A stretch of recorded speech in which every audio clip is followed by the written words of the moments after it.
සාදු සාදු සාදු. ශ්‍රද්ධා සම්පන්න පින්වත්නි,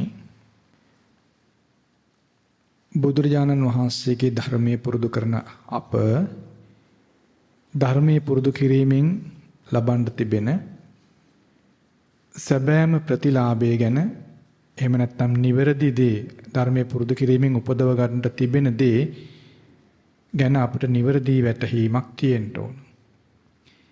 ධර්මයේ පුරුදු කිරීමෙන් අපට ලබන්න තිබෙන උතුම්ම දේ තමයි පරිපූර්ණ වශයෙන්ම සිත පිරිසුදු කර ගැනීම. සිත පිරිසුදු කර ගැනීම කියන ප්‍රධාන කාරණය සිදු කර ගැනීමෙන්, ඒ කරුණට පැමිණීමෙන්ම ධර්මයෙන් ලබන්න තිබෙන අනිකුත් ප්‍රතිලාභ ලැබෙනවා. දැන් යම් කෙනෙක් මරණයන් මත්තේ දුගතියට නොගොස් සුගතියක ඉපදෙනවා කියන දේ ධර්මයෙන් ලබන යම් ප්‍රතිලාභයක්. ඒ ප්‍රතිලාභය ලබන්නට අපට උපකාර වෙන්නේ පිරිසිදු සිත. පිරිසිදු සිතක් ඇති කර නොගෙන සුගතිගාමී වෙන්නේ නැහැ. එහෙනම් ධර්මයේ පුරුදු කිරීමේ ධර්මයේ ප්‍රධාන පරමාර්ථය වෙන්නේ මුළුමනින්ම පිරිසිදු සිතක්, සම්පූර්ණයෙන්ම පිරිසිදු සිතක් ඇති කර ගැනීම. එහෙම නැත්නම් සිත සම්පූර්ණයෙන්ම පිරිසිදු කර ගැනීම. ඒ සඳහා කළ යුතු දේ අකුසල් බැහැර කිරීම, කුසල් උපදවගෙන සම්පූර්ණ කිරීම. කරුණු දෙකයි තිබෙන්නේ. ප්‍රධාන පරමාර්ථය ඉටු කර ගැනීම පිණිස කාරණා දෙකක් තිබෙනවා. ඒ දෙක තමයි අකුසල් ප්‍රහාණය කිරීම, මුළුමනින්ම ප්‍රහාණය කිරීම, සම්පූර්ණයෙන්ම අකුසල් හට නොගන්න විදියට අකුසල් දුරු කිරීම. කුසල් උපදවා ඒ කුසල් සම්පූර්ණ කර ගැනීම. එතන මේ කියන කරුණු දෙක පිණිසම මාර්ගයේ විදිහට බුදුරජාණන් වහන්සේ පෙන්වන්නේ සමාධිය වැඩි වීම. සමාධිය උපදවා සමාධිය පරිපූර්ණ කිරීමෙන්, සමාධිය වැඩි වීමෙන් අකුසල් ප්‍රහාණයත් කුසල් පරිපූර්ණ කිරීමත් කියන කරුණු දෙකම ඉටු වෙනවා. ඒ නිසා තමයි බුදුරජාණන් වහන්සේ පෙන්වන්නේ සමාධිය නිවන් මඟ විදිහට. අපි ඉගෙනගෙන තිබෙනවා සමාධිය කියලා කියන නිවන් මඟ කියලා. නේද? ඒ නිවන් මඟ විදිහට සමාධිය අපට පෙන්වා දී තිබෙන්නේ ඒ සමාධිය උපදවා වැඩිවීමෙන්ම අකුසල් ප්‍රහාණයත් කුසල් උපදවා සම්පූර්ණ කිරීමත් කියන දෙකම සිදු වෙනවා. ඒ නිසා මේ ඊටාම බැරෑරුම් කටයුත්තක්. ඒ කියන්නේ නුවණ පාවිච්චි නොකොට ඉවසීමක් නැතුව අකණ්ඩ උත්සාහයකින් තොරව මේ කටයුතු කරන්න බෑ. නුවණ මෙහෙවන්න ඕන. නුවණ මෙහෙවනවා කියලා කියන්නේ විමසා බැලීම. විමසලා බලන්න තියෙන හැකියාව. ඊළඟට අකණ්ඩ උත්සාහයක් තියෙන්න ඕන. ඒ අකණ්ඩ උත්සාහය ඉවසීම මතයි පදනම් වෙන්න ඕන. ඉවසීම නැති කෙනාගේ උත්සාහය පටන් ගත් තැනදීම කඩ වෙනවා. ඉවසීමක් නැති කෙනාගේ උත්සාහය පටන් ගන්නේ අධික උත්සාහයෙන්. ඉවසීම තියෙන කෙනා අධික උත්සාහයෙන් පටන් ගන්නෑ. ඉවසීම තියෙන කෙනා පටන් ගන්නේ කොහොමද? නුවණින් සලකා, නුවණින් විමසීමෙන් යුතුව තමයි එයා උත්සාහය කියන එක පවත්වන්නේ. එතකොට ඕනම බරපතල ඉලක්කයක් ඉටු කරගන්න පුළුවන් ඒ බඳු කෙනෙකුට. ඉතින් අපි දන්නවා, අප තේරුම් ගත යුතුයි සිත පරිපූර්ණ වශයෙන් පිරිසුදු කර ගැනීම කියලා කියන්නේ මෙලොව වේවා පරලොව වේවා මේ ලෝක ධාතුව තුළ යම් ඉලක්කයක්, යම් කටයුත්තක් තියෙනවා නම් ඒ සියලු ඉලක්කයේ සියලු කටයුතු අතර සිත පරිපූර්ණ වශයෙන් පිරිසුදු කර ගැනීම තරම් බල සම්පන්න වෙන කටයුත්තක්, වෙන ඉලක්කයක් ලෝකේ නැහැ. ඉතින් අපි පුංචි මිනිස්සු වුණාට අප හමුවේ තිබෙන බැරෑරුම් බාහිර දුර කටයුත්ත ඒක සිත පිරිසුදු කර ගැනීම. ඒ කියන්නේ ලෝකයේ තිබෙන බලවත්ම කටයුත්ත කිරීමටයි මේ පුංචි මිනිසුන් විදිහට අප උත්සාහ කළ යුත්තේ. ඔබ තේරුම් ගත යුතුයි අපිට දෙවියන් බඹුන තරම් මහා බලවත් බවක් අපට නැහැ. නේද?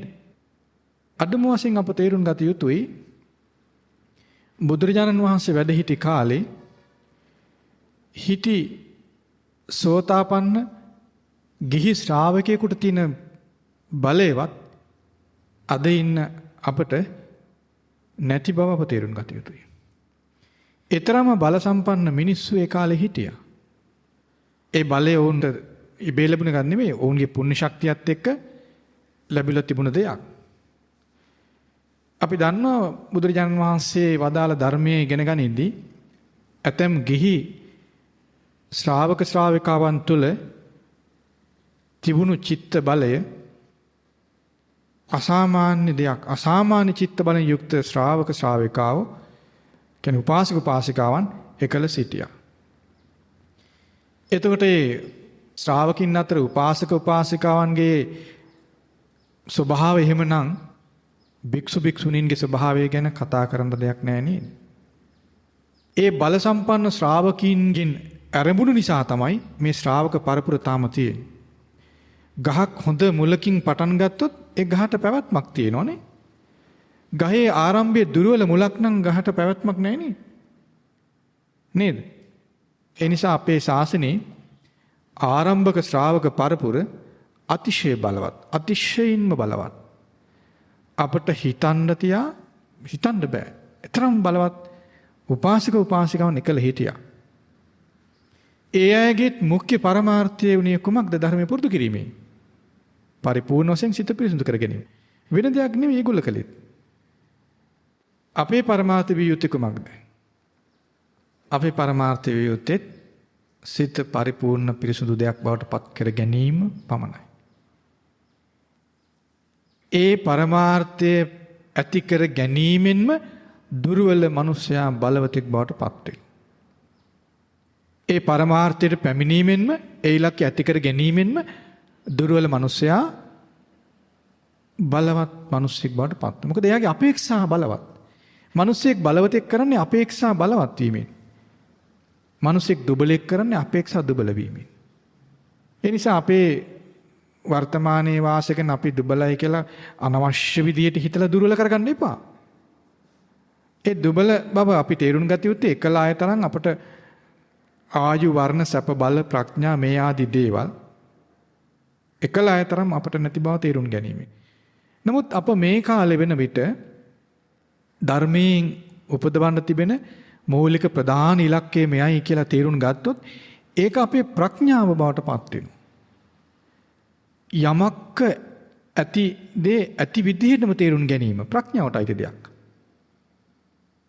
අපි දුර්වලයි කියලා අශ්වයාගේ වල්ගේ ලිල යන්න හදලා හරියන්නේ නැහැ. ඒතර ශක්තිමත් වෙනවද? ශක්තිමත් වෙන්නේ නැහැ නේද? දුර්වල මිනිහෙක් හිතනවා මට අශ්වයාගේ පිටේ නගින්න බෑනේ. අශ්වයාගේ පිටේ නැගලා මට යන්න හයියක් නැහැ නේ කියලා. එයා හිතනවා මම වල්ගේ ලිල යන්නම් කියලා. යන්න බෑ. මොකද එතන ආරක්ෂිත තැනක් අප ඉලක්කය කරා ගෙන යන තැනක් නෙවෙයි. අශ්වයාගෙන් ලබන්න පුළුවන් ආරක්ෂාව, අශ්වයාගෙන් ලබන්න පුළුවන් උපකාරය පිටේ නැගලා යන කෙනාට ලැබෙන ආනිසංශය ප්‍රතිලාභේ වල්ගේ ඉල්ලන කෙනාට හම්බෙන්නේ නැහැ. කිසිසේත් හම්බෙන්නේ නැහැ. ඒ නිසා අපි දුර්වලයි අද කාලේ අපට අමාරුයි කියලා වල්ගේ ඉල්ලලා යන ගමනින් ප්‍රතිලාභ ලබන්න හිතන්න එපා. දුර්වල මනුස්සයා බලවතෙක් වූ කල අශ්වයාගේ පිට යන්න පුළුවන්. ඒතර අශ්වයාගේ ජවය අපට උපකාරය පිණිස පවතින. ඒ වගේ ධර්මයේ සැබෑ ඉලක්කය මෙයයි කියලා යමෙකුට තේරුම් ගන්න ඕනෙන්නේ ශ්‍රද්ධාව. බුදුරජාණන් වහන්සේ වදාළ දේ පිළිගැනීම ශ්‍රද්ධාව. ඒතර භාගතුන් වහන්සේ මේ ධර්මයේ ඉලක්කය මෙයයි කියලා පෙන්නනවා. ඒ ඉලක්කය පිළිගැනීම ශ්‍රද්ධාව. ඒ බඳු ශ්‍රද්ධාවකට පැමිණි කෙනාට ඒක ප්‍රඥාව බවට පත් වෙනවා. එයාගේ නුවණ. ඒ විදිහේ ශ්‍රද්ධාවත් නුවණක් යුක්ත කෙනා බලවතෙක්, ශ්‍රද්ධාව ප්‍රඥාව තියෙන කෙනා ඒ ධර්මයෙන් ඵල ප්‍රයෝජන ලබනවා. එතකොට එයා ඉවසීමෙන් යුක්තව ඒ ප්‍රඥාව මෙහෙවන්න සමර්ථ වෙනවා. ඉවසීමෙන් යුක්ත ප්‍රඥාව මෙහෙවන කෙනා අඛණ්ඩ වැඩ පිළිලක් තුළ ධර්මයේ පුරුදු කරනවා. ඒකයි ක්‍රමය. ඉතින් ඒ විදිහට තේරුම් ගන්න. ඉතින් මේ විදිහට මේ ධර්මයේ පුරුදු කර ගැනීම පිණිස උත්සාහ කරන කෙනා එයා විසින් දෛනිකව කළ යුතු ප්‍රධාන කටයුත්තක් විදිහට එයා කොමක්ද කරන්නේ? කළ යුත්තේ සිත පිරිසුදු කර ගැනීමට වෑයම් කිරීම. ඒකනේ ප්‍රධාන ඉලක්කය. ඒතර දෛනිකව ඒක කරන්න ඕන. නිතර ඒ සඳහා අපි උත්සාහක සිටිය යුතුයි. නේද? ඒ ඉලක්කය කරන් අපි යන්න ඕන. ඒතර ඒක උදේ පොඩ්ඩක් කරනවා, හවස පොඩ්ඩක් කරනවා, එහෙම නැත්නම් සතියට වතාවක් කරනවා. එහෙම නෙමෙයි. ඒකයි අඛණ්ඩ වැඩ පිළිවෙලක් තුළ අපි මේ ගමන යා යුතුයි කියලා අප තේරුම් ගත යුත්තේ. ඒයින් අදහස් වෙනවද උදේ ඉඳගෙන හවස් වෙනකම්ම භාවනා කර කර ඉන්නවා, ගෙදර වැඩ මුකුත් කරන්නේ නැහැ. එහෙම නෑ නේද? එහෙම නෑ. එහෙම වර්ධවා ගන්න එපා. අපි කලින් ගොඩාක් මේ විස්තර කරා මේ කරුණු. ඒ විදිහේ වැරදි අදහස් වලට යන අය ඉන්නවා. එහෙම වැරදි අදහස් වල ගිහිල්ලා ගෙදර දොරේ වැඩ අවුල් කරගෙන, රැකී ආරක්ෂා අවුල් කරගෙන, අඩදබර කරගෙන නේද? සිත් පළුදු කරගෙන තිබුණු දේත් නැති කරගන්න අය ඉන්නවා. එහෙම දුර්වල විදිහට හිතන්න එපා. අපි ඔබට නිතර මුල් කාලේ දේශනාවල්දී කියලා තිබෙනවා. ගෙදර දොරේ කටයුතු කරමින්, රැකී ආරක්ෂා ආදී කරමින්, දරුමල්ලන්ගේ කටයුතු කරමින් කුසල් සිත රැකගෙන අකුසල් බැහැර කරගන්න පිළිවෙත තමයි අපි මුල සිටම කියලා තියෙන්නේ. ඒක තමයි ක්‍රමය. ඒ විදිහට කටයුතු කිරීමෙන් තමයි බුදුරජාණන් වහන්සේ වැඩ සිටි කාලේ කෝටි ප්‍රකෝටි සංඛ්‍යාත උපාසක උපාසිකාවෝ මාර්ගඵලලාභී අය බවට පත් වුණේ. ඉතින් අද කාලේදී උපාසක උපාසිකා පිරිස මේක තෝර බේර නොගෙන gedara dore වැඩ කටයුතු ඔක්කොම අතහැරලා, දරුමල්ලන්ගේ කටයුතු අතහැරලා, රස්සාවත් අතහැරලා බණ භාවනා කරන්න වෑයම් කරන සමහර අය අවුල් කරගන්නවා. මේ අය එහෙම ඒ විදිහට ගැටලු හදාගන්න එපා. Tamanගේ දෛනික කටයුතු කරන අතරේ සිතේ පිරිසිදු භාවය ඇති කර ගැනීම පිණිස අප කටයුතු කළ යුත්තේ. ඉතින් මේ විදිහට උත්සාහ කරන කෙනාට එදිනෙදා Tamanගේ කටයුතු කරන අතරම සිත පිරිසිදු කර ගැනීමේ කටයුතු කරන්න පුළුවන් කියලා තීරණ කාලයක් එනවා. දැන් ඉස්සර අපේ අම්මලා ළමයි 7-8 දෙනා 10-12 හදනවා. එහෙම කරන්නේ gedara dore ඔක්කොම කටයුතු කරමින්. අද වගේ මැෂින් තිබුණේ නැහැ, ගෑස් තිබුණේ නැහැ, ලයිට් තිබුණේ නැහැ. පහසුකම් මොකුත් තිබුණේ නැහැ ඉස්සර. දැන් අපේ ගෙවල ඒ වගේ. ලයිට් තිබුණේ නැහැ. ගෙදෙට්ට ළඟ ලිඳක්වත් තිබුණේ නැහැ. පාරවල් තිබුණේ නැහැ, ත්‍රිවිල් තිබුණේ නැහැ, බස් නැහැ. රෙදි මහන මැෂිනුත් නැහැ. ඊළඟට මේ මිරිස් කුඩු ආදී මුකුත් නැහැ. ඒ ඔක්කොම අතින් කරන්නේ. එහෙම කරගෙන ළමයි දෙන්න තුන් දෙනා එක ළඟ එක වයසේ ළමයි දෙන්න තුන් දෙනා ඉන්නවා. ඒගොල්ල කුඹුරු ගොවිතැන්ද ඔක්කොම කරනවා. ඒගොල්ල අద్භූත පුද්ගල නෙවෙයිනේ. ඒගොල්ලන්ට නුවණ මෙහෙවීම, ඉවසීම, ඉලක්කය, Tamanගේ යුතුයකම් වාක්‍යම අඳුරගත්ත. අඳුරන කරන ධර්මානුකූලක ජීවිත. අවසන් සන්ධ්‍යා කාලේ වල බොහොම සතුටටපත් වෙනවා. අපි හිස් නෑ ජීවිතේ යුතුයකම් ඉටු කළා කියලා. ඒ නිසා ඒක තමයි ධර්මානුකූල ඇවතුම් පැවතුම් වල ප්‍රතිලාභය. ඒ නිසා ඔයගොල්ලෝ උත්සාහ කරන්න ඕනේ වගකීම් යුතුයකම් රැකිරක්ෂා ආදී දේවල් හොඳින් කරන අතර සිත පිරිසුදු කර ගැනීම ගැන, සිතට එන නරක දේවල් බැහැර කරමින් වාසය කිරීමට උනන්දුවක් ගත යුතුයි. ඒ සිත අපිරිසිදු වෙන්න නොදී ආරක්ෂා කර ගැනීමෙන්ම දෛනික කටයුතු රාජකාරී ආදී හොඳින් කරන්න පුළුවන්. දැන් මෙහෙම හිතන්න ඔයගොල්ලෝ රස්සාවක් කරනවා. රස්සාව කියලා කියන්නේ මිනිසුන් සේවය කිරීමක් නේද? ඈ? රස්සාව කියන්නේ මිනිසුන් සේවය කිරීමක්. ඒක පඩියකට වැඩ කිරීමකට සීමා කරගන්න එපා. එතකොට අපි ලඝු වෙලා අපේ සිත අපි මිනිසුන් සේවය කරන්න කියලා කල්පනා කරොත් පඩියේ අපිට ජීවත් වෙන්න ලැබෙන එකක්. නිකම්ම කරන්න බැරි නිසා. ඒක ගැන හිතන්න එපා. මිනිසුන් අපි සේවය කරන්න කියලා කල්පනා කළොත් ඒ විදිහට මිනිසුන් සේවය කරන කෙනාට කෙලස් බර සිතකින් සේවයද වඩා උසස් වෙන්නේ, කෙලස් තුනී වූ කෙලස් රහිත සිතෙන්ද සේවය උසස් වෙන්නේ. ඈ? කෙලස් රහිත සිතෙන් කරන සේවය උසස් නේද? ඒ සේවය ලබන්න පහසුටපත් වෙනවනේ. වෛද්‍යවරයෙක් වේවා, ගුරුවරයෙක් වේවා, කම්කරුවෙක් වේවා, අපි තුන් තරහ සිත බලවත් වෙන කෙනෙක් ඉන්නවා. වෛද්‍යවරයෙක් කියන්නකො තරහ සිත බලවත් වෙන වෛද්‍යවරයෙක් ඉන්නවා. ඔයගොල්ලෝ ගැන නෙවෙයි කියන්නේ මම. අපි මේ කියන්නේ උදාහරණයකට තරහසිත බලවත් වෙන එහෙම නැත්නම් රාගසිත බලවත් වෙන නිලධාරියෙක් ඉන්නවා. එයා මහජන සේවය පවත්වනකොට ඒ සේවය ලබන්නාට සුවයක් ලැබෙනවද? නෑ නේද? කෙලස් රහිත සිතකින් සේවය කරන කෙනෙක් ඉන්නවා. ඒකාන්තයෙන් ඒ සේවය ලබන්නා පහසුටපත් වෙනව නේද? අන්නේ බඳු කරුණා මෛත්‍රියක් ඒ බඳු පරාර්ථකාමී සිතකින් කටයුතු කරන්න අකුසල් ප්‍රහාණය කරන්න ලේසි අමාරු නෑ. ඒතර දෛනික කටයුතු ඔබට ආශිර්වාදයක් වෙනවා Tamanගේ සිත දියුණු කර ගැනීම පිණිස. ආයුධයක් මොහාත් වෙන්නේ වැඩ කරනකොට කියලා අපි අහලා තියෙනව නේද? ඒ වගේ මිනිසුන්ට උපකාර කරන කෙනා කරුණා මෛත්‍රියෙන් කටයුතු කරන කෙනාගේ සිත කුසලයට නැමෙනවා. ඉතින් අපි මේ කරුණු කාරණා කතා කළේ ඔබ දැනට කරන කටයුතු ඒවා කරනමින්ම කුසල් සිත සම්පූර්ණ කර ගැනීම පිණිසයි ඔබ උත්සාහ කළ යුත්තේ. අම්මා කෙනෙක් කුසල් සිත සම්පූර්ණ කරන්න ඕනේ ළමයින් ලපටින්ගේ කටයුතු කරමින්මයි. ළමයි ලපටි බැහැර කරලා කුසල් සිතක් වඩන්නත් බෑ. නොවැඩිය යුතුයි වඩන්න බෑ. එතකොට රස්සාව කරන කෙනා රස්සාව හරියට කිරීමෙන් තමයි කුසල් සිත වැඩෙන්නේ. ඒ වගකීම බැහැර කරලා කුසල් සිතක් වඩන්න බෑ. යමකින් නිදහස් වෙලා වෙනම ජීවිතයට පැමිණෙන වෙනම කාරණයක්. ඒක පටලවා ගන්න එපා. දැන් ශාසනයේ ඇතම් පිරිසක් භවභෝග සම්පත් අතහැරලා ඥාති හිත මිතන අතහැරලා වස්තුව අතහැරලා කෙස්රවල් බාලා ශ්‍රාවකත්වයේ වෙනත් පැත්තකට යොමු කර ගන්නවා. භික්ෂු භික්ෂුණී කියන පැත්තට යොමු කර ගන්නවා. ඒතර ඒගොල්ලෝ යම් පැත්තක අතහැරලානේ. හැමෝටම අතහරින්න බෑ. මොකද ඒගොල්ලන් යම් වාක්‍යම වලට හිර වෙච්ච කට්ටිය ඉන්නවා. ඒ අය වගකීම් ඉටු කරමින් තමන්ගේ සිත සම්පූර්ණ කරගන්න ඕන. ඉතින් ඒ විදිහට කටයුතු කරනකොට ඔබගේ කුසල් සිත ආරක්ෂා කරගෙන අකුසල් ප්‍රහාණය කරගන්න උත්සාහ කරද්දී ඔබට උපකාර වන බොහෝ දහම් කරුණු අපි කලින් කතා කළා. ඉතින් ඔබ ඒ ධර්මයන් පුරුදු කරගෙන යනකොට යම් දුරක් දහම් මගේ යද්දී ඔබ විසින් වඩාගත් ඔබ විසින් දියුණු කරගත් සිත තව දුරටත් දියුණු කර ගැනීමේදී ඔබට උපකාර වන උතුම් දහම් කරුණු කීපයක් අද කතා කරන්න අපි කල්පනා කළා. අද අපි කතා කරන්නේ විතක්ක සන්තාන සූත්‍රය මජ්ක්‍ධිම නිකායේ 1 පොත් වහන්සේ තුල තිබෙන මේ දේශනාව භාගතුන් වහන්සේ කියා දෙන සවැත් නුවර ජේතවනාරාමේ වැඩ වාසය කරනකොට භාගතුන් වහන්සේ භික්ෂුන් වහන්සේලා අමතලා කියා දෙනවා මහණෙනි සිත දියුණු කරන බණ භාවනා විදිහට සිත දියුණු කරගෙන යන සමාධිය වඩන භික්ෂුවක් විසින් කාලයෙන් කාලයට මෙනෙහි කළ යුතු කරුණු 5ක් තිබෙනවා කියලා.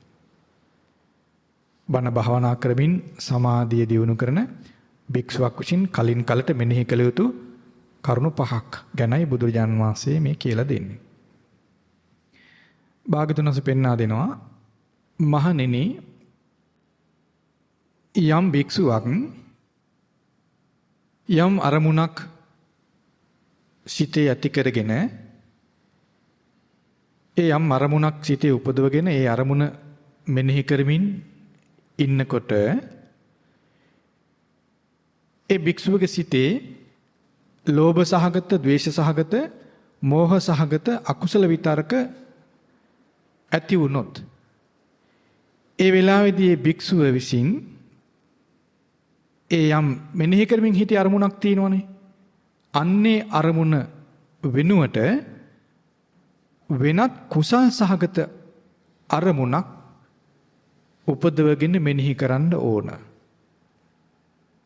ඒතර කලින් යම් අරමුණක් හිතේ පවත්වමින් සිටියානම් අන්නේ අරමුණ වෙනුවට වෙනත් කුසල් සහගත අරමුණක් හිතේ උපදවගෙන පුරුදු කරන්න පටන් ගන්නකොට හිතේ ඉපදුන අකුසල සහගත විතරක ප්‍රහාණය වෙලා විනාශයටපත් වෙනවා කියලා භාගතුන් වහන්සේ දේශනා කරනවා.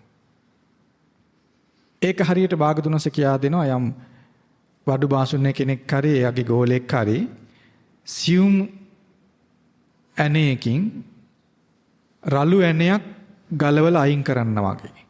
සියුම් ඇණයක් උපකාර කරගෙන ගොරෝසු රළු ඇණයක් ගලවලා අයින් කරනවා වගේ යම් අරමුණකට පැමිණිලා ඒ අරමුණ මෙනෙහි කරමින් ඉන්න භික්ෂුවකට සිතේ ලෝභය, ද්වේෂය, මෝහය මේ කින අකුසල් සහගත විතරක ඇති වෙනවා. ඒතර මේ භික්ෂුව විසින් කළ යුත්තේ කුමක්ද? අර මෙනෙහි කරමින් හිතේ අරමුණ තියෙනවනේ. ඒ අරමුණ අයින් කරලා ඒ මෙනෙහි නොකොට කුසල් සහගත අරමුණක් හිතේ පවත්වන්න ඕන.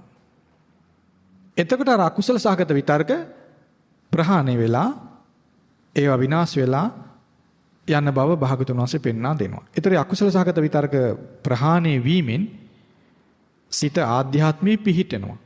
හොඳින් තැන්පත් වෙලා එකඟ වෙලා සමාධිය ඇති වෙනවා කියලා භාගතුන් වහන්සේ පෙන්වා දෙනවා. ඒ කාරණේ පැහැදිලිද? දැන් භික්ෂුවකට කියලා කිව්වට එතන උපාසක උපාසිකාවන්ටත් මේ විදිහටම ගන්න පුළුවන්. දැන් ඔයගොල්ලෝ උනත් යම් අරමුණක් හිතේ පවත්නවා. දෛනිකව කළ යුතු යම් දේ තියෙනවනේ ඒවා මේ කියන්නේ. දෛනිකව යම් දේ කරනකොට හිතේ යම් අරමුණක් පවත්නවා. ඒතර ඒ අරමුණ පවත්ත ඉන්නකොට අකුසල සිතුවිලි එන්න පුළුවන්. ඒක මේ කියන්නේ. ලෝභ සහගත සිතුවිලි හරි, ද්වේෂ සහගත සිතුවිලි හරි, මෝහ සහගත සිතුවිලි හරි එන්න පුළුවන්. ඒතර ඒ සිතුවිලි ඇවිල්ලා බැහැර නොවි හිතේ පැවැත්ුණොත් ඒ සිතුවිලි ඉක්මනින් ප්‍රහාණය කරගන්න ඕන. මොකද ඒ අකුසල සිතුවිලි හිතේ පවතින දෙන්න හොඳ නැහැ. දුන්නොත් ඒ අකුසල සිතුවිලි හිතේ පැවතුනොත් හිත ඒකට යට වෙලා ඒ සිතුවිලි බලවත් වෙලා සිතේින් යටපත් වෙලා විනාශ වෙන්න පුළුවන්. ඊළඟ දේ තමයි ඒ අකුසල සිතුවිලි හිතේ තියෙන වෙලාවකදී ඒකේන කලුරිය කළොත් එයා තිරිසන් ලෝකේ හෝ නිරේ ඉපදින්න යාට සිද්ධ වෙනවා. ඒ නිසා අකුසල විතරකයක් සිතේ ඉපදුනහම ඊතා ඉක්මනින් හැකිතාක් ඉක්මනින් ප්‍රමාද නොකොට ඒ අකුසල විතරකයේ බැහැර කර ගැනීමට උත්සාහ කළ යුතුයි, බැහැර කළ යුතුයි. ඇයි බැහැර කළ යුත්තේ? බැහැර නොකළ සිටියොත් ඒ අකුසල විතරකයේ මගින්ම ඒ බලවත් වෙනවා. දැන් කෙනෙකුගේ වස්ත්‍රයට පොඩ්ඩක් ගින්දර එකතු වෙනවා. වස්ත්‍රයේ කෙරවලකට ඊටාම සුළුවෙන් ගිනි ගන්නවා. මොකද කළ යුත්තේ? වහාම ඉවත් කරන්න ඕනේ දෙක. මොකද ඒ ඉවත් නොකරොත් මොකද වෙන්නේ? ඒ පුංචි ගින්නම බලවත් වෙනවනේ. ආන් ඒ වගේ යමකුගේ සිතට අකුසල විතරකයක් අකුසලයක් ආවොත් ඒ අකුසලයේ ප්‍රමාදයකින් තොරව ප්‍රහාණය කර ගැනීමට කටයුතු කළ යුතුයි, ප්‍රහාණය කර ගන්න ඕනේ. ඒතර ඒ පළවෙනි පියවර හොඳට මතක තියාගන්න. ඒතර කොයි වගේ අවස්ථාවක් ගැනද මේ කියන්නේ? එදිනදා කටයුතු කරනකොට යම් අරමුණක් හිතක තියෙනවා කෙනෙක්නේ. හිත නිකම්ම තියෙන්නේ නැහැනේ. යම් අරමුණක් හිතේ පවත්වන වෙලාවක් තියෙනවා. අපි හිතමු අම්මා තාත්තට සලකනවා. ළමයෙකුගේ වැඩ කරනවා කියලා හිතන්න. ඔන්න ළමයේගේ රෙදි හොදනවා. ඒ නැත්තම් ගේ දොර අතුපතු ගන්නවා. ඒ වගේ දෛනික වැඩක් කියලා හිතන්න. ඒ වැඩ කරගෙන ඉන්නකොට ඔන්නකට භාවනා කරගන්න බෑ. වෙලාව නැහැ. එතකොට හිතෙන්න පුළුවන් මේව කරලා මට හරියන්නේ නැහැ. මගේ කාලේ නාස්ති වෙනවා. මම කරා හරි මගේ ජීවිතේම දැන් මේවට යට වෙලා ගියා කියලා හිතෙන්න පුළුවන් නේ. හිමිතන ඉන්නවනේ. ආන් ඒතන් මේ කියන්නේ. සාමාන්‍ය gedara dore වේවා රාජකාරිය හෝ වේවා ඒ කටයුතු කරද්දී හිතේ ඒ නිමිති තියෙනවනේ ඔයගොල්ලන්ට නේ. දෛනික කටයුතු. ඒ නිමිත්ත හිතේ පවත්වමින් තමයි ඔයගොල්ලෝ කටයුතු කරන්නේ. ඒ නිමිති හිතේ පවතින අතර ඒක මුල් වෙලා හෝ වෙන යම් කරුණක් මුල් වෙලා ලෝභ සහගත හෝ ද්වේෂ සහගත හෝ මෝහ සහගත හෝ හිතවිල්ලක් එන්න පුළුවන්. අන්නේ බඳු වෙලාවකදී ඒ සිතවිල්ල බැහැර කර ගන්න ඕන. බැහැර කර ගැනීම පිණිස කළ යුත්තේ මොකන්ද? අර කලින් තිබුණු සිතේ අරමුණ බැහැරකින් තියලා අයින් කරගෙන ඉක්මනින් කුසල් සිතවිල්ලක් උපදවන්න ඕන. කුසල් සිතවිල්ලක් උපදවනකොට අර අකුසල සිතවිල්ල ප්‍රහාණය වෙනවා. ඒක විනාශයටපත් වෙනවා. අකුසල සිතවිල්ල ප්‍රහාණය වීමෙන් සිත හොඳින් පිහිටනවා, එකඟ වෙනවා, සමාධිය ඇති වෙනවා. ඉතින් ඒ විදිහටම යම් කෙනෙකුට බණ භාවනාවට උත්සාහ කරද්දී දැන් කටයුතු බහුල කෙනෙක් නැත්නම් හිත හොඳින් පිහිටලා නැති කෙනෙක් බණ භාවනාවට උත්සාහ කරද්දී පවා අකුසල සිතුවිලි එන්න පුළුවන්. ඒ වගේ වෙලාවකදී ඒ කලින් තිබුණ අරමුණ බැහැර කරලා අයින් කරලා වෙනත් කුසල් සිතුවිල්ලක් පවත්තන්න. එතකොට ඒ වගේ අකුසල සිතුවිල්ලක් ආපු වෙලාවට වෙනත් කුසල සිතුවිල්ලක් කියලා කියන්නේ කුමක්ද කර හැක්කේ? බුදුගුණ හිතන්න පුළුවන් නේද? ඊළඟට මෛත්‍රී සහගත සිතුවිලි, කරුණා සහගත සිතුවිලි, ඒ වගේ කුසල සිතුවිල්ලක් උපදව ගන්න පුළුවන්. එතකොට අර අකුසල සහගත සිතුවිල්ල අයින් වෙලා නැති වෙලා යනවායි කියලා භාගතුන් වහන්සේ පෙන්වා දෙනවා. ඉතින් ඒ වගේ ඊළඟට කියා දෙනවා දැන් ඒ වගේ යම් කෙනෙක් යම් නිමිත්තක් හිතේ පවත්වද්දී අකුසල සහගත විතර්ක පැමිණියොත් වෙනත් කුසල සහගත සිතුවිල්ලක් උපදවගෙන පවත්වද්දී අර පැමිණි අකුසල අර කලින් ඉපදිච්ච අකුසල සහගත සිතුවිලි ප්‍රහාණය වෙලා යනවා.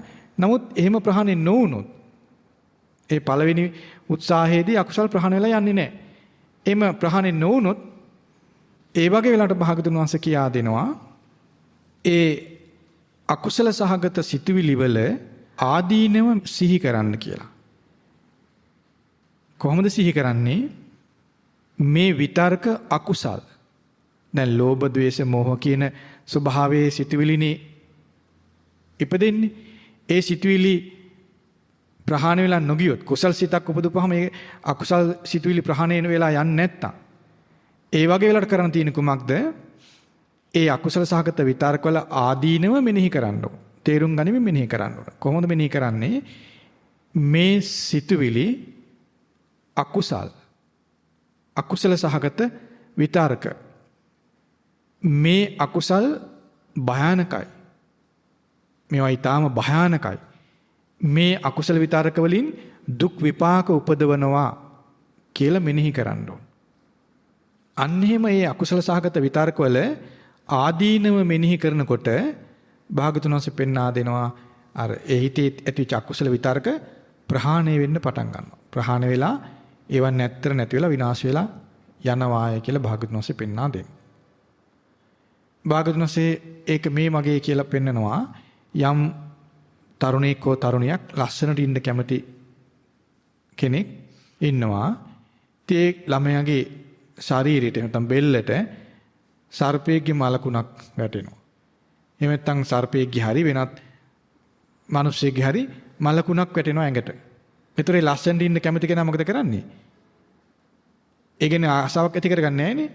පිළිකුලක් ඇති කරගන්නවා ඉක්මනින්ම බැහැර කරනවා. ආන් ඒ වගේ යම් කුසල විතරකයක් හිතේ උපදවලත් අකුසල විතරකයේ බැහැර වෙන්නේ නැත්තම් ඒ වගේ වෙලාවට කරන්න තියෙන කුමක්ද? ඒ අකුසල විතරකේ ආදීනව කල්පනා කරන්න ඕන. දැන් අපව මතක තියාගන්න. දැන් ඕගොල්ලෝ බණ භාවනා කරද්දි වේවා එහෙම නැත්නම් වෙන කටයුත්තක් කරනකොට හෝ වේවා සිතේ අකුසල විතරක ඉපදෙන්න පුළුවන්. රාගය හරි, ද්වේෂය හරි, මෝහය හරි මේ ආදී අකුසල විතරක පැමිණුනොත් ඉක්මනින් මේ අකුසල විතරකේ බැහැර කරගන්න උත්සාහ කළ යුතුයි. පළමුවෙන්ම කරන්නේ කුමක්ද? කලින් අපේ හිතේ යම් අරමුණක් තිබ්බනම් ඒ අරමුණ එහෙම නැත්නම් ඒ අදහස් ඒ සිතුවිලි අයින් කරනවා. අයින් කරලා කුසල සිතුවිල්ලක් හිතේ උපදවනවා. බුදුගෙන හිතන්න පුළුවන් මෛත්‍රී සහගත සිතුවිලි, කරුණා සහගත සිතුවිලි මේ වගේ කුසල් සහගත සිතුවිල්ලක් උපදව ගන්නවා. ඒතර ඒ කුසල් සහගත සිතුවිලි උපදවපුවාම අර අකුසල විතරක බැහැර වෙලා යනවා. කුසල සහගත සිතුවිලි උපදවද්දී අකුසල විතරක බැහැර වෙලා යන්නේ නැත්තම් මොකද කරන්නේ? ඒ අකුසල විතරකේ ආදීනව මෙනෙහි කරනවා. කොහොමද මෙනෙහි කරන්නේ? මේ විතරක අකුසල විතරකයි. කුසල් නෙමෙයි. මේ විතරක අකුසල විතරක, මේ විතරක භයානකයි, අනතුරුදායකයි. සිතේ පවත්වන්න සුදුසු නෑ. මේවා දුක් විපාක සහිතයි කියලා සිහි කරන්න. අන්නේම සිහි කරනකොට ඒ අකුසල විතරක ප්‍රහාණය වෙලා විනාශ වෙලා යනවා කියලා භාගතුන් වහන්සේ පෙන්වා දෙනවා. ඒ විදිහේ අකුසල විතරක ප්‍රහාණය වීමෙන් සිත හොඳට ආධ්‍යාත්මෙ පිහිටනවා. තන්පත් වෙලා එකඟ වෙලා සමාධිය ඇති වෙනවා කියලා භාගතුන් වහන්සේ පෙන්වා දෙනවා.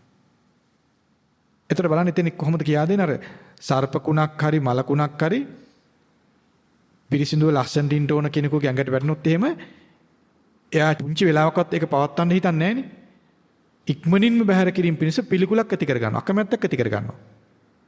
ඒක ධර්මතාවයක්. අන්න ඒ වගේ කියනවා අකුසල විතරකේ බහැර නොවෙනවා නම් ඒකේ ආදීනව සිහි කරන්න ඕන. එතකොට බහැර වෙලා යනවා. ඊළඟට භාගතුන් වහන්සේ පෙන්නනවා ඒ විදිහට අකුසල විතර්කයේ ආදීනවය සිහි කරද්දී පවා ඒ අකුසල විතර්කේ බැහැර වෙන්නේ නැත්තම් දැන් අකුසල විතර්කේ ආදීනව සිහි කරනකොට ඒක අයින් වෙලා යනවා නම් සිත පහසුටපත් වෙනවා නේද? ඇතැම් විට අකුසල විතර්කේ ආදීනව සිහි කරද්දී පවා ඒ අකුසලේ බැහැර නොවි තියෙන්න පුළුවන්. ඒතර අකුසල විතර්කයේ ආදීනව සිහි කරද්දිත් අකුසල විතර්කේ බැහැර නොවි තියෙනවා නම් භාගතුන් වහන්සේ පෙන්වා දෙනවා ඒ වගේ වෙලාවකදී අකුසල විතර්කයේ සිහි නොකර ඉන්න මෙනෙහි නොකර ඉන්න ඕන. ඒ අකුසල විතර්ක සිහි නොකර ඉන්නකොට මෙනෙහි නොකර ඉන්නකොට අකුසල විතර්කේ ප්‍රහාණය වෙන්න පටන් ගන්නවා කියලා භාගතුන් වහන්සේ පෙන්වා දෙනවා. ප්‍රහාණය වීමෙන් ඒ අකුසල විතර්කයේ විනාශයටපත් වෙනවා. ඒතර ඒ විදිහට අකුසල විතර්කයේ ප්‍රහාණය වීමත් සමග සිත හොඳින් ආධ්‍යාත්මෙ පිහිටන්න පටන් ගන්නවා. තැන්පත් වෙනවා. සිත එකඟ වෙලා සමාධිය ඇති වෙන්න පටන් ගන්නවායි කියලා භාගතුන් වහන්සේ පෙන්වා දෙනවා. ඒ කරුණු තේරුම් ගන්න අමාරු නෑනේ නේද? පැහැදිලි නේද ඒවා? භාගතුන් වහන්සේ කියා දෙන එක මේ වගේ කියලා. දැන් අකුසල සිතුවිල්ලක් එනකොට ඒක මෙනෙහි නොකර සිටීම.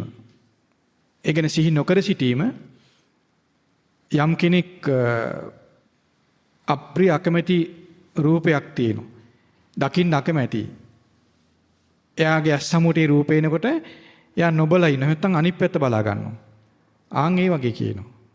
ඒ වගේ යම් අකුසල විතරකයක් ප්‍රහාණය වෙලා යන්නේ නැත්නම් මුලින් අර උත්සාහ කළා ප්‍රහාණය වෙන්නේ නැහැ. ඒ වගේ වෙලාවකදී කරන් තියෙන කොමක්ද? ඒ අකුසල විතරකේ හිතන් නැතුව ඉන්න, මෙනෙහි කර නැතුව ඉන්න පුරුදු වෙනවා. දැන් ඔබට තේරෙනවද මේ අකුසල විතරකයක් අපි හිතුව විදිහට ලේසියෙන් ප්‍රහාණය වෙයි කියලා? ඈ? යම් වැඩපිළිවෙලක් ක්‍රමානුකූල වැඩපිළිවෙලක් නේද? ඒ කියන්නේ සරලව පටන්ගෙන ඊට දුෂ්කර එහෙම නැත්නම් බලවත් වැඩපිළිවෙලක් දක්වා කළ යුතු පුහුණුවක් තියෙනවා කියලා දැන් තේරෙනවද? නිකාම් අපි හිතුව විදිහට මේ පහසුවෙන් අයින් කරගන්න බෑ හිතෙන්. ඇඳුමක් කිලිටුනහම ගලවලා වෙන එකක් ඇඳ ගන්නවා වගේ මේ අකුසල විතරකේ හොඳ නැහැ කියලා අයින් කරගෙන කුසල හිතක් එහෙම එකපාරට පිටවන්න බෑ. ඒකට යම් වැඩපිළිවෙලක් අනුගමනය කරන්න ඕන. ක්‍රමානුකූල වැඩපිළිවෙලක් අනුගමනය කරන්න ඕන. ඒ සඳහා අපට දැනුමක් ඕන. ඒ දැනුම ලැබෙන්නේ මේ භාගතුන් වහන්සේගේ මේ ගැඹුරු පුළුල් අවබෝධය ගැන අපිට දැනගන්න ඕන. මේ භාගතුන් වහන්සේගේ අවබෝධය තමයි මේ කියා දෙන්නේ. භාගතුන් වහන්සේ අකුසල් ගැන දැනගෙන ඒ අකුසල් ප්‍රහාණය කරගත්ත විදියයි මේ. වෙන කෙනෙක්ගෙන් අහලා නෙමෙයි මේ කියන්නේ. උන්වහන්සේ උත්සාහ කළා ක්‍රමානුකූල මඟ වඩලා මේ වැඩි ආකාරයට තමයි මේ අපට කියලා දෙන්නේ. ඒතර අපිත් ඒ විදිහටයි පුරුදු කළ යුත්තේ. ඒතර ක්‍රම කීයක් අනුගමනය කරද අපි දැන්? පළවෙනි විදිය මුලින් කොහොමද අනුගමනය කරන්නේ? අපි යම් අදහසක් හිතේ පවත්ත ඉඳද්දී අකුසල විතරකයක් ආවොත් අර මුලින් පවත්වපු අදහස අතහැරලා කුසල විතරකයක් පවත්වනවා. ඒක එක විදියක්. ඒ ක්‍රමයේ අනුගමනය කරද්දී අකුසල විතරක ප්‍රහාණය නොවෙනවා නම් අකුසල විතරකයල ආදීනවය සිහි කරන්න ඕන. ඒතර අකුසල විතරක ප්‍රහාණය වෙනවා. ආදීනව මෙනෙහි කරද්දී අකුසල විතරක ප්‍රහාණය නොවෙනවා නම් අකුසල විතරක සිහි නොකර ඉන්න මෙනෙහි නොකර ඉන්න පුරුදු වෙන්න ඕන. ඒතර අකුසල විතරක ප්‍රහාණය වෙනවා. ඒ විදිහට උත්සාහ කරද්දී අකුසල විතරක ප්‍රහාණය නොවෙනවා නම් ඒ භික්ෂුව උත්සාහ කරන්න ඕන ඒ අකුසල විතරකේ හටගන්නේ කොහොමද? ඒක වැඩි එන්නේ කොහොමද හිතේ? කියලා අකුසල විතරකය හටගෙන ඒ අකුසල විතරකේ වැඩි එන විදිය ඒක හිතේ පිහිට තියෙන්නේ කොහොමද කියලා විමසලා බලන්න ඕන. විමසලා බලන්න කියලා භාගතුන් වහන්සේ පෙන්වා දෙනවා. ඒතර ඒ විදිහට ඒ අකුසල විතරකේ හිතේ ඇති උනේ කොහොමද? ඇයි ඒක වැඩි ආවේ කියලා ඒ ගැන විමසා බලනකොට ඒ අකුසල විතරක ප්‍රහාණය වෙනවායි කියලා භාගතුන් වහන්සේ පෙන්වා දෙනවා. ඒ විදිහට ප්‍රහාණය වෙමින් ඒ අකුසල විතරක විනාශයටපත් වෙනවා. ඒ විදිහට අකුසල විතරකයන් විනාශය වෙනකොට ප්‍රහාණය වෙනකොට සිත හොඳින් පිහිටනවා, ආධ්‍යාත්මයේ හොඳින් පිහිටනවා, තන්පත් වෙලා එකඟ වෙලා සමාධිය ඇති වෙනවායි කියලා පෙන්වා දෙනවා. දැන් මේ පිළිවෙල මතක තියෙන්න ඕන. ඊළඟට භාගතුන් වහන්සේ පෙන්වා දෙනවා යම් කෙනෙක් ඒ විදිහට අකුසල විතරකයේ ප්‍රහාණය කර ගැනීම පිණිස ඒ අකුසල විතරකයේ ආදීනම කල්පනා කරද්දී ප්‍රහාණය වෙන්නේ නැත්නම් අකුසල විතරකයේ මෙනෙහි නොකර ඉන්න උත්සාහ කරනවා, සිතන් නැති වෙන්න උත්සාහ කරනවා. එහෙම උත්සාහ කරද්දී ප්‍රහාණය වෙන්නේ නැත්නම් අකුසල විතරකයේ ඒ ආරම්භුනේ කොහොමද? හටගත්තේ කොහොමද? ඒ හිතට මේක ආවේ කොහොමද? ඇයි මෙහිම විතරකයක් ආවේ කියලා හොයලා බලන්න ඕන. ඒව හොයලා බලනකොට ඒක ප්‍රහාණය වෙනවා. ඒක හරියට භාගතුන් වහන්සේ පෙන්වා දෙනවා මේ වගේ කියලා. යම් පුරුෂයෙක් ඉන්නවා ගමනක් යනකොට වේගෙන් දුවගෙන යන කෙනෙක් ඉන්නවා. එයා කල්පනා කරනවා මං වේගෙන් දුවන්නේ මොකටද? මං හිමින් ඇවිදගෙන යනවා. ඊට පස්සේ ආයෙ හිමින් ඇවිදගෙන යන කෙනෙක් වෙනවා. ඊට පස්සේ ආයෙ හිතනවා මං මොකටද ඇවිදගෙන යන්නේ? මං හිටගෙන ඉන්නවා. ඊට පස්සේ ආයෙ හිටගෙන ඉන්නවා.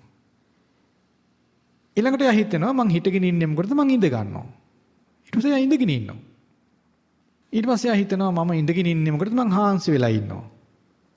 එයා හාන්සි වෙලා ඉන්නවා. භාගතුන් වහන්සේ පෙන්වා දෙනවා ඒ කෙනා රළු ස්වභාවයක ඉඳලා මෘදු ස්වභාවයකටපත් වෙනවා. රළු ස්වභාවය අතහැරෙමින් මෘදු ස්වභාවයක් ඇති කර ගන්නවා. ආන් ඒ වගේ අර අකුසල විතරකවල ස්වභාවය හටගත්තේ කොහොමද ඒවා වැඩි වැඩි ආවේ කොහොමද කියලා හොයලා බලනකොට එයා අර දුෂ්කර රළු ස්වභාවය අතහරිමින් ඊටාම මුදු ස්වභාවයකටපත් වෙන කෙනෙක් වගේ කියලා කියනවා. ඒ විදිහේ අකුසල ස්වභාවයේ මූල ස්වභාවය අකුසලේ හටගත්තේ කොහොමද? ඒ විතරක හටගත්තේ ඇයි? මේද සොයලා බලද්දී ඒ අකුසල ප්‍රහාණය වෙලා සිත පිරිසිදු වෙලා සමාධිය ඇති වෙනවා. භාගතුන් වහන්සේ පෙන්වා දෙනවා යම් කෙනෙක් එහෙම උත්සාහ කරද්දී ඒත් ඒ අකුසල ප්‍රහාණය වෙන්නේ නැත්තම් එහෙමත් නොවි තියෙන්න පුළුවන්. එහෙමත් අකුසලේ ප්‍රහාණය වෙන්නේ නොවෙනවා නම් ඒ වෙලාවේදී ඒ භික්ෂුව දත් මිටි කාලා අපි දත් මිටි කනවා කියන වගේ දත් හිර කරගෙන දිව හිර කරගෙන උඩු තල්ලට තද කරගෙන ඒ අකුසල විතරකයට නිග්‍රහ කරන්න කියනවා. ඒ අකුසල විතරකයට නිග්‍රහ කරමින් ඒ අකුසල විතරකය මැඩ පවත්තලා ඒ අකුසල විතරකය බලවත් වෙන්නේ නොදී මඩ පවත්තන්න ඕන කියනවා. ආන් ඒ විදිහට දත් හපාගෙන යටිතල්ලෙන් උඩුතල්ල හිර කරගෙන ඒ අකුසල විතරකයට නිග්‍රහ කරමින් අකුසල විතරකයේ තදින් මැඩ පවත්වද්දී ඒ අකුසල විතරකේ ප්‍රහාණය වෙනවා. ප්‍රහාණය වෙලා විනාශයටපත් වෙනවා කියලා භාගතුන් වහන්සේ පෙන්වා දෙනවා. ඒ විදිහට අකුසලේ ප්‍රහාණය වෙද්දී සිත හොඳින් ආධ්‍යාත්මෙ පිහිටනවා, එකඟ වෙනවා. ආධ්‍යාත්මික තන්පත් වෙලා සිත එකඟ වෙලා සමාධිය ඇති වෙනවා කියලා භාගතුන් වහන්සේ පෙන්වා දෙනවා. ඒක හරියට භාගතුන් වහන්සේ කියා දෙනවා අර බලවත් පුරුෂයෙක් ඉන්නවා දුර්වල මිනිසෙක්ව අල්ලලා එයා හොඳට මඩ පවත්තලා පාලනය කරන්න වගේ විවිධ විදිහට උත්සාහ කරද්දීත් අකුසල සිතුවිල්ල ප්‍රහාණය නොවෙනවා නම් ප්‍රහාණය නොවි පවතිනවා නම් කළ යුත්තේ කුමක්ද? දත් හපාගෙන යටිතල්ලෙන් උඩුතල්ලට හිර කරගෙන ඒ අකුසල විතරකයේ හොඳට නිග්‍රහ කරමින් අකුසල විතරකයේ මැඩ පවත්තලා පාලනය කරන්න උත්සාහ කරන්න. ඒතර අකුසල විතරකේ බැහැර වෙලා යනවායි කියලා භාගතුන් වහන්සේ පෙන්වා දෙනවා.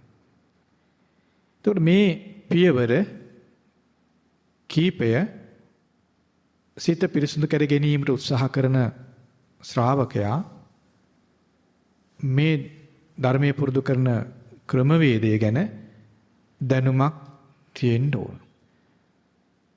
මුලින්ම දැනුම තියෙන්න ඕන අසා දැනගත් දැනුමක්. මුලින්ම තියෙන්න ඕන අසා දැනගත් දැනුමක්. ශ්‍රවණයෙන් ලබාගත් දැනුමක්.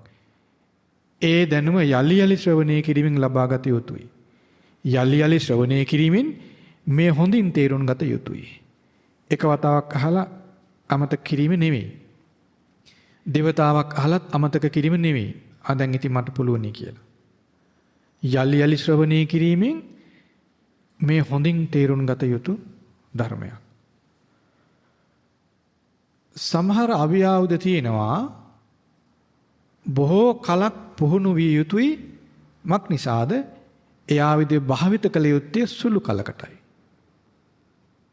අපි හිතමු අවුරුද්දක් පුහුණු වෙන භාවිත කරන සුළු වෙලාවක්. අවිහරමයන් ඒ වගේ එකක්. පැහැදිලිනේ? පුහුණුව බොහෝ කලක් ලබන්න ඕන. ප්‍රායෝගික භාවිතයේ ස්වල්ප කලයි. අපට වෙච්ච විපත මොකද්ද? දැන් ඔබ මේ දහම් කරුණු ටික ශ්‍රවණය කළා. දැන් ඔබ මේ දහම් කරුණු ටික ශ්‍රවණය කරපුවාම ඔබට සතුටක් ඇති වුණානේ. මොකද ඔබගේ අදහසක් තියෙනවා අපි ඉක්මනින් සමාධිය ඇති කරගන්න ඕන කියලා. තියෙනවනේ? නේද? සමාධිය ඇති කරගන්න ආසයි. නමුත් ඒ ආසාව ඉටු කරගන්න බැරි වුණා. නේද? දැන් මෙතනදී භාගතුන්සේ පෙන්වා දෙනවා කාරණා පහක්. ඒ හැම කරුණකදීම පෙන්වා දෙනවා මේ සමාධිය ඇති වෙනවා කියලා. එතකොට ඔබ මේ කරුණු ශ්‍රවණය කිරීමෙන් ඔබ තුළ සතුටක් ඇති වුණා. ඒ සතුට සමගම ඔබ කරන්න කල්පනා කළේ කුමක්ද? ඔබගේ කල්පනාව කොහොමද පිහිටියේ?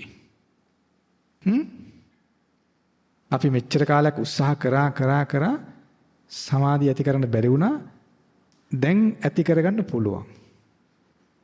දැන් මම දත් හපාගෙන අකුසල විතරක මැඩලා ප්‍රහාණය කරනවා කියලා නේද හිතුනේ? එමුනේ හිතෙන්නේ. හිතට තට්ටු කරලා බලන්න. හරි? ඒ දැන් ආවුදේ හම්බුණා. ගත්තකම යුද පිටිට පණින්න හිතන්නේ නේ? දැන් හිතන්නේ දැන් අකුසල විතරක් වලට දෙන්නම් බැටේ. මෙච්චර කල් බැරි වුණානේ. දැන් මම ඉඳගෙන දත් හපාගෙන අකුසල විතරක් මැඩලා මං අයින් කරනවා. අයින් කරලා සමාධිය ඇති කර ගන්නවා. එවනේ හිතන්නේ. සාමාන්‍යයෙන් වර්තමානයේ 90ක් දෙනාම අනිකුත් දේවල් දී මේක නෑ. මේ ක්‍රමවේදය අනුගමනය කරන්නේ වෙන කිසි දෙයකින්. තේ එකක් බොද්දිවත් මේ ක්‍රමවේදය අනුගමනය කරන්නේ නෑ. ඇඳුමක් මහද්දී, කෑමක් හදද්දී, කෑමක් කද්දී, මූණකට හොදද්දිවත් මේ ක්‍රමවේදය අනුගමනය කරන්නේ නෑ. නමුත් ධර්මයේ පුරුදු කිරීමේදී විතරක් අනුගමනය කරන ක්‍රමයක් තියෙනවා. මොකක්ද ඒ ක්‍රමය? පළවෙනි පඩියෙන් අඩිය ගහන්න කැමති නෑ. අන්තිම පඩියෙන් අඩිය ගහන්න එකපාරට කැමති. උත්සාහ කරනවා. මේ වර්තමානයේ තුල තිබෙන අනුවේදනීය විදියක්. මේ වර්තමානයේ තිබෙන අසාර්ථක බවට ප්‍රධාන හේතුව ඒක. පළවෙනි පඩියට අඩිය ගහන්න කැමති නැහැ. අන්තිම පඩියේ අඩිය ගහන්න උත්සාහ කරනවා.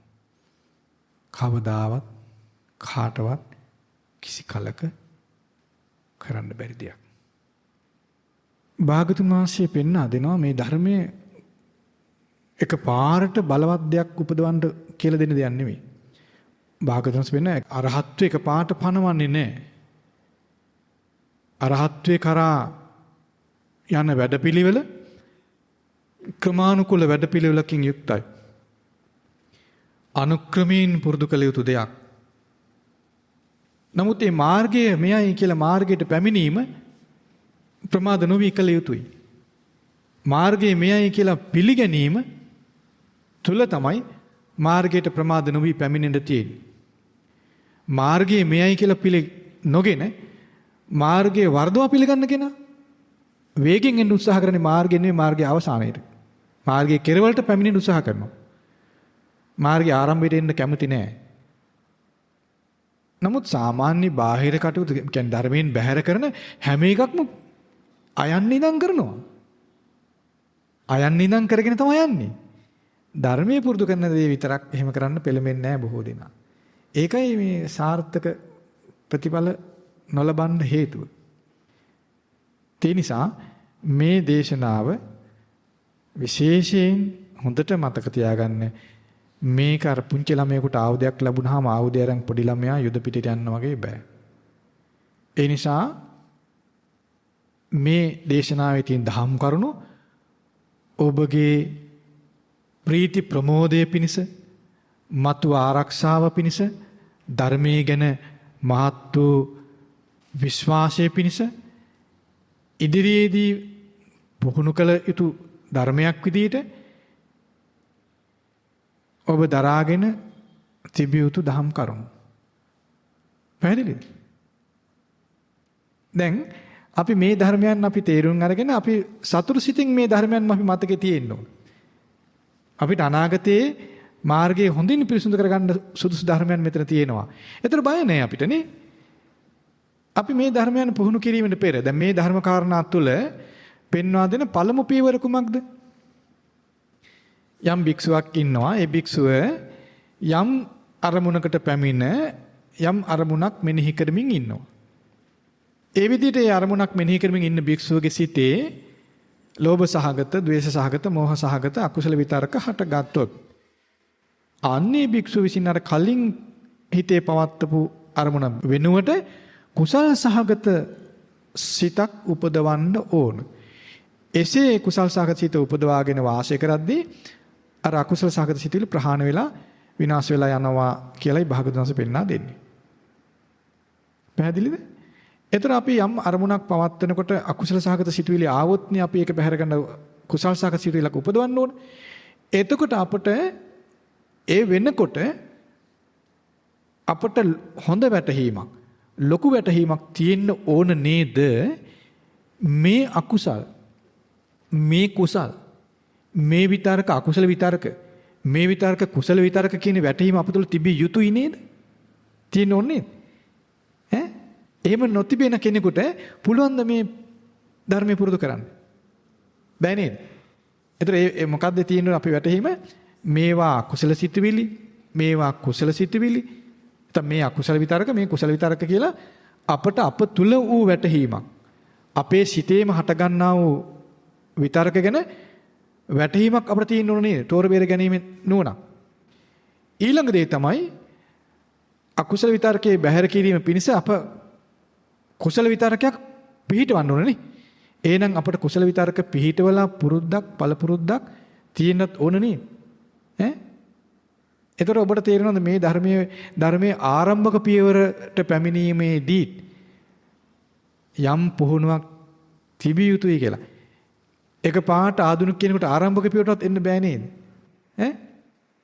ඇයි මේ කුසල විතරක අකුසල විතරක අඳුර ගන්න ඕන. කුසල විතරක හිතේ පවත්වන්න පුළුවන් වෙන්න ඕන. නේද? දැන් මේ මිතන්න දැන් ඔබගේම සිතට වූ දේවල්, කලින් වෙච්ච දේවල් මෙනෙහි කරලා බලන්න. ඔබට තරහසිතක් ආපු වෙලාවකදී ඔබට ඒ තරහසිත බැහැර කිරීම පිණිස බුදුගුණ මෙනෙහි කරන්න මෛත්‍රී සිතක් උපදව ගන්න පුළුවන් වෙච්ච අවස්ථා තියෙනවද?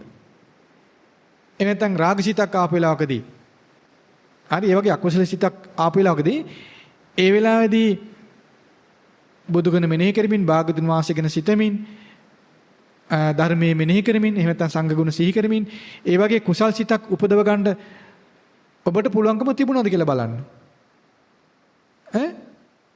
ඒ පළවෙනි පියවරට එන්න පුළුවන්කමක් තිබුණාද? ඒ විදිහට තම තමන් ගැනම තම තමන් හිතලා බලන්න ඕන. ඒක මම දන්නේ නැහැ ඔබගේ ස්වභාවය. නේද? තම තමාගේ ස්වභාවය තම තමන්ම නිරීක්ෂණය කරගන්න ඕන නේද? මේ දේශනාව තුළ තියෙන පළවෙනි දහම් කරුණ පුරුදු කරන්නවත් පුළුවන් මට්ටමක මගේ සිතේ දියුණුවක් තිබුණාද කියලා හොයලා බලන්න ඕනේ. එහෙම නැති කෙනා ඒ ස්වභාවය ඇති කරගන්න ඕන නේද? නේද? ඒකට මොකද කරන්න? අපි මීට පෙර වතාවේදී ඔබට කතා කළා ද්වේදා විතක්ක සූත්‍රය කියලා සූත්‍ර දේශනාවකනේ. අන්න එතනදී භාගතුන් වහන්සේ කොහොමද කියා දෙන්නේ? භාගතුන් වහන්සේ සම්බුද්ධත්වයට පෙරදී බෝධිසත්ව විදිහට වාසය කරද්දීම සිතේ ඒ විතරක කොටස් දෙකකට වෙන් කර බැලුවා කියලා එහෙම දහමක් මතකද අපට කියා දෙනවා. මේ දේශනාවට කලින් අපි මේ දේශනාව කියා දුන්නේ ඒකයි. එහෙනම් ඔබ මේ දේශනාවේ තියෙන දහම් කරුණු හිස් මුදුනින් දරාගෙන සාදුකාර දෙමින් දරාගෙන සතුට සිතින් මේවා මතක තබාගෙන අනාගතයේදී කියන්නේ ධර්මයේ පුරුදු කිරීම පිණිස මේ දැනුම අපට ඕන නේද? මේ දැනුම අපට ඕන මොකද අකුසල විතරක ලේසියෙන් ප්‍රහාණය වෙලා යන්නේ නැහැ. දැන් ඔබට පේනවා දුෂ්කර වැඩපිළිවෙලක් තියෙනවා. ඒ දුෂ්කර වැඩ පිළිවෙලට පැමිණීමට පෙර ඒ සඳහා සුදුසුකමක් ඕන. දැන් ඔබ වෛද්‍ය විද්‍යාලයට ගියා.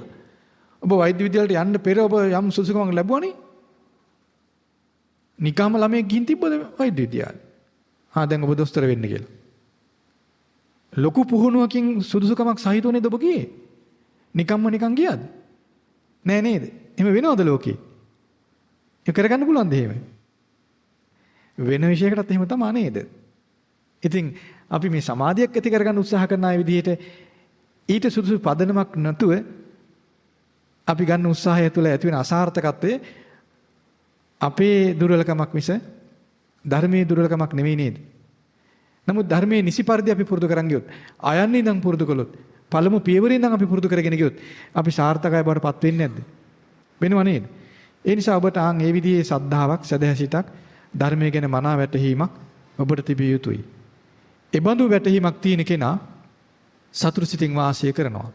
දක්ෂ ගොවියා හරි හම්බ කරගත්ත දේවල් ගබඩ කරගෙන තියාගන්න අනාගත ආරක්ෂාවට. එයා සතුරු සිතින් ඉන්නවා. දක්ෂ සොල්දාදුවා සුදුසු අවියාවද තැම්පත් කරන් ගබඩා කරන් ඉන්නවා. අනාගතයේ ඕන සතුරෙකුට පහර දෙන්න යන්න පුළුවන්. ඒ වගේ දහම් දැනුම අපි ගබඩාවක් විදිහේ භාගතුන් පෙන්නන්නේ නේ. ඒ නිසා මේක ඔබගේ දහම් දැනුමක් විදිහට සතුරු සිතින් ඔබ මේ ධර්මයේ තේරුම් ගත්තොත් ඔබට අනාගතයේ ආරක්ෂාව පිණිස අකුසල සිතුවිලින් නිදහස් වෙලා අකුසල සිතුවිලි වලට යට නොවි ඉන්න මේ ධර්මය ඔබට උපකාර වෙනවා. මක් නිසාද ඔබ තේරුම් ගත යුත්තේ අකුසල විතරක වලට යට වෙන සිතක් තිබීම අතිශයින් භයානකයි. මක් නිසාද මේ වෙලාවේදී කලුරිය කළොත් දුගතියේ ඒ විතරක් නෙවෙයි අකුසල විතරකේ දිගින් දිගට පැවතුනොත් අකුසල විතරක හිතේ බැහැර කරන්න බැරි ස්වභාවයට පත් වෙලා හිත කෙලිසිලාම යනවා. ඒ නිසා අපි මුලින් කළ යුත්තේ අකුසල විතරක අඳුරු ගන්න, කුසල විතරක අඳුරගෙන පිහිටවන්න උත්සාහයක් කළ යුතුයි. ඒ සඳහා ද්වේදා විතක්ක සූත්‍රයේ පෙන්වූ දහම් කරුණු අපට ගොඩාක් වැදගත් වෙනවා. ඒ ධර්මයන් පුරුදු කරමින් මේ අද ඉගෙනගත්ත ධර්මයන්හි මේ පළවෙනි යට පෙන්වූ දහම් කරුණු පුරුදු කරගන්න උත්සාහයක් ගන්න. මේ දේශනාවේ ඊළඟට පෙන්වන පියවරයන් එකපාරට කලබලෙන් පුරුදු කරන්නේ නැහැ. විශේෂයෙන් අර අගට පෙන්වන දහම් කරුණ. ඒ කියන්නේ අර දත් හිර කරගෙන, තල්ල හිර කරගෙන අකුසල විතරක පාලනය කරන ඒ මඩින ඒ විදිහේ බලවත් වීරිය කියන එක ආධුනිකයෙක් කිසි කලක නොකළ යුතු එකක්. මක්නිසාද සිත ඊටාම උපක්‍රමශීලීව සිත দমনය කළ යුතු එකක්. අර කැලේ ඉන්න අස්වැක් හරි අලියෙක් හරි හරකෙක් හරි අල්ලගෙන එයා Tamanට ඕනේ දේ වැඩට යොදා ගන්න කැමති කෙනෙක් ඉන්නවා. ඉතින් ඒ සතා අල්ලගන්න ගියපු ගමන් අල්ලන වැඩට යොදා ගන්න පුළුවන්ද? කොච්චර ලොකු වැඩ පිළිවෙලද නේ? එයා පරිස්සමෙන් අල්ලගන්න ඕනේ. අල්ලගෙන එයා দমনය කරගන්න ඕනේ. ඊට පස්සේ Taman ඒ යොදාගන්නේ. ඒ වගේ සිත පුහුණු කිරීම ඊට වඩා පරිස්සමෙන් කළ යුතු එකක්. ආධුනික කෙනා ඉවක් බවක් නැතුව සිත පෙලන්න ගියොත් එහෙම සිත ලෙඩ වේවි. සිත ලෙඩ වෙනවා. සිතේ ලෙඩවීම සුව කරන්න ඊට පස්සේ අමාරුයි. මොකද ශාරීරිය උනත් ඔබ දන්නවා අපි හිතමු ක්‍රීඩාවක් කියලා. යම් ක්‍රීඩාවකට ශාරීරිය පුරුදු කරනවා. ඉතින් අපි මේ දකින්නවා දක්ෂ පුහුණු වෙච්ච ක්‍රීඩකයෝ ඒ ක්‍රීඩාව කරනකොට අපි දැකලා ඒකට වසඟ වෙලා අපිත් එකපාරට එක් කරන්න ගියොත් මොකද වෙන්නේ? එහෙම බෑ නේද? කරන්න ගියොත් විනාශ වෙනවනේ. ඒ වගේ තමයි මේ සමාධිය වඩන කෙනෙක් විසින් පුරුදු කරන දේවල් ආධුනිකයා එකපාරට කරන්න බෑ. ආධුනිකයාට. එයා ක්‍රමානුකූල දියුණුවක් ඇති කරගන්න ඕන. ඔබට තේරෙනවා ඇති යම් අකුසල විතරකයක් හිතට ආපුවාම පාලනය කරගන්න බැරි වෙලා තියෙනවා නේද සමහරවිට. සමහරට කේන්තියක් ආවම පාලනය කරන්න බෑ. සමහර අය ඉන්නවා ඇඟපම වෙවුලනවා. නේ? ඒ අකුසල වල හැටි රාග ද්වේෂ මොහ කියන කොයිකත් එහෙමයි. දැන් බයක් ආපුවාම දාඩිය දාලා තැතිගෙන වෙවුලනා ඉන්නෝනේ. ඒතර අපිට ඒක නොහිතා ඉන්න පුළුවන්ද? ඒ වෙලාවේදී. බෑ. රාගයත් එහෙමයි, ද්වේෂයත් එහෙමයි. සමහර ද්වේෂසිතක් ආපුවාම සතිය හමාරක පවත්තන කට්ටිය ඉන්නවා. අයින් වෙලා යන්නේ. ඒ වගේ කෙනෙකුට පුළුවන් ද ඒ සිතවිල්ල නොහිතා ඉන්න. නමුත් මේ ක්‍රමානුකූල වැඩපිළිවෙලක් තුල එයා පුරුදු කළොත් සිත එයාට සිතුවිලි නොහිතා ඉන්න පුළුවන් කලක් එනවා. ඒතර අපි තේරුම් ගත යුතුයි අකුසල විතරක ප්‍රහාණය ලොකු උත්සාහයකින් ලොකු වැඩපිළිවෙලක් තුල අනුගමනය කළ යුතු එකක්. එකපාරටම අර ගහක් කපනවා කපලා අයින් කරන්න බෑ. බලන්න භාගතුන් වහන්සේ දේශනා කරන ධර්මයේ තුල ඔබ අහලා තියෙනවා අර විශාල ගහක් කපලා මුල් හාරලා මුළුත් ගලවලා අතුකොළ ආදී ඔක්කොම ගිනි තියලා පුච්චලා ඒ අලු ටික වතුර ගඟකට දානවා. ඒතර මුකුත් හිටින්නේ නැහැ. කියලානේ. ඒතර ක්‍රමානුකූල වැඩපිළිවෙලක් තුල නේද ඒ කෙරෙන්නේ මේ වගේ දෙයක්. ඒකෙන් අදහස් වෙන්නේ මේ අකුසල මූලයන් සියල්ල උදුරලා මුළුමනින්ම පිරිසිදු කිරීමක් ගැනයි කියා දෙන්නේ. ඒ අකුසල මූලයන් සියල්ල උදුරලා මුළුමනින්ම පිරිසිදු කිරීම පිණිස ඒ අකුසලයන් කොහොමද අපි ග්‍රහණය කරගන්නේ? දැන් අපි ඉඩමක් සුද්ධ කරද්දී ගොවියා ගිහිල්ලා ගොවියට පේනවා. ගස් පේනවා, වැල් පේනවා, කටුපඳුරු පේනවා. එයා ඒවා ගිහිල්ලා ගලවලා අයින් කරනවානේ. ඒ වගේ දැන් අපි සිත පිරිසිදු කරගන්න ඕන.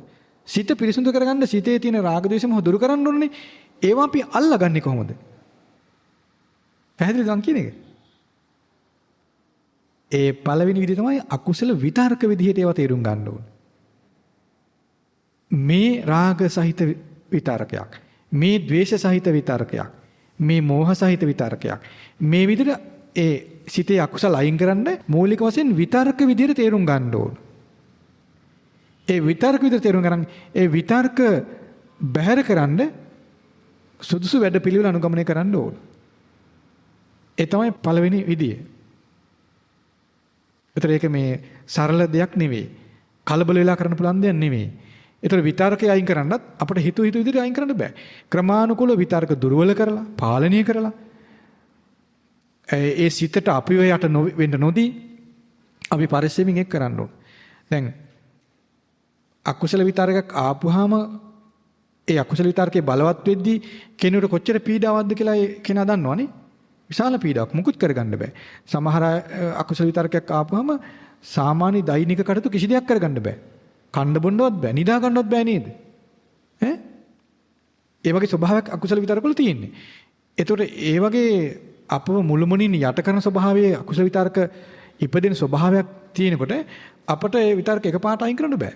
අපි හරි පරිස්සමින් උපක්‍රමෙන් යුද්ධයක් කරන්න වගේ.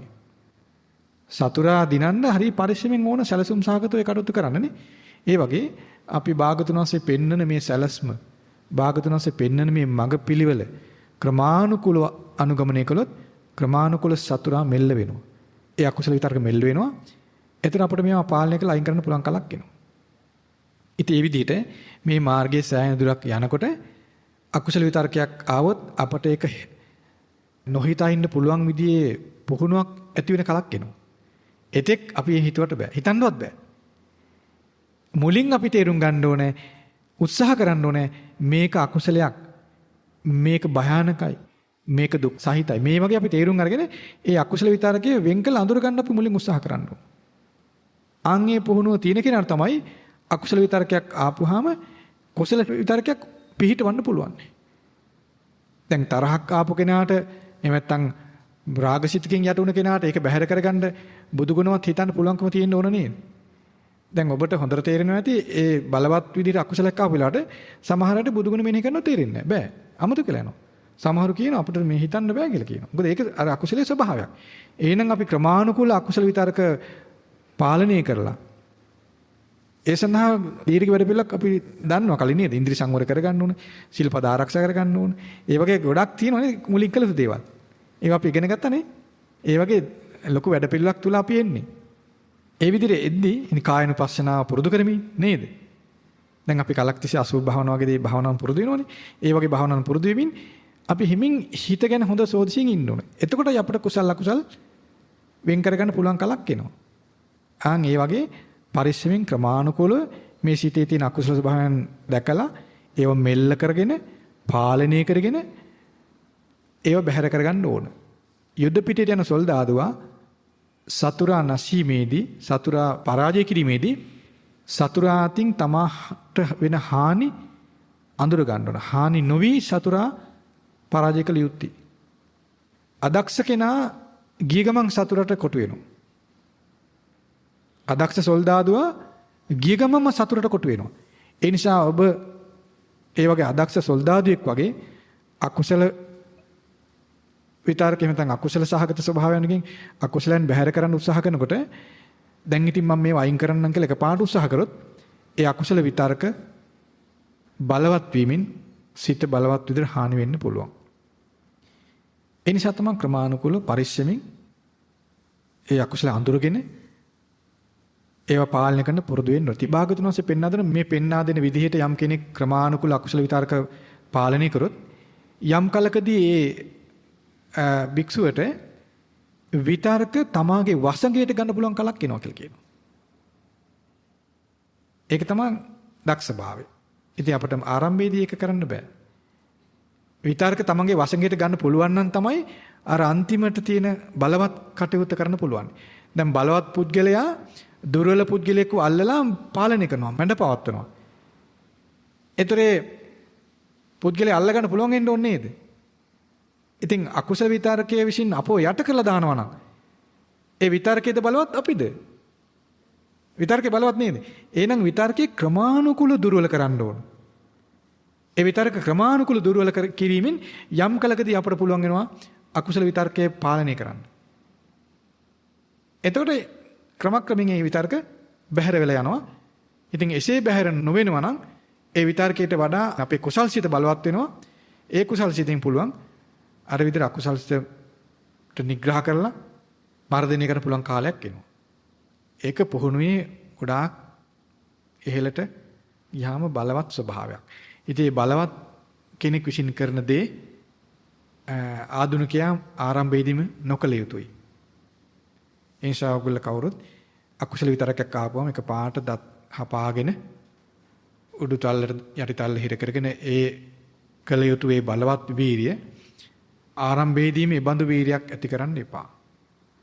මොකද එහෙම වුණාම සිත බිඳෙනවා, දුර්වල වෙනවා, අපිට තේරුම් ගන්න බැරි වෙනවා. මොකද සිතේ ස්වභාවය ගොඩක් ඔබ දන්නේ නේ. තමන්ගේ හිතේ ස්වභාවය දැන් මහා වනාන්තරයක ස්වභාවය දන්නේ නැති කෙනා එකපාරට ගිහිල්ලා වනාන්තරේ එහෙම යවිද්දුත් මොකද වෙන්නේ? අතරමං වෙනවනේ. ආන් ඒ වගේ මේ තමන්ගේ සිතේ ස්වභාවය හොඳටම තේරුම් ගන්න ඕන. එහෙම තේරුම් ගන්නේ කලක් ක්‍රමානුකූල පුහුණු වීමෙන්. ඒ විදිහට තේරුම් ගන්න කෙනාට සිත දුර්වල නොවි පාලනය කරලා පිරිසිදු කරගන්න පුළුවන්. හොඳයි එහෙනම් අපි සිත පතනවා මේ කොයි කාටත් මේ උතුම් ධර්මය ඔබට ඔබගේ සිත රැක ගැනීම පිණිස සිත බලවත් කර ගැනීම පිණිස මේ සිතෙහි උපදින විතර්ක Tamanගේ වසඟයට පත් කර ගැනීමට තරම් දක්ෂ කෙනෙක් බවට පත්වීම පිණිස මතු ආරක්ෂාව පිණිස මේ උතුම් ධර්මය ඔබට උපකාර වේවා.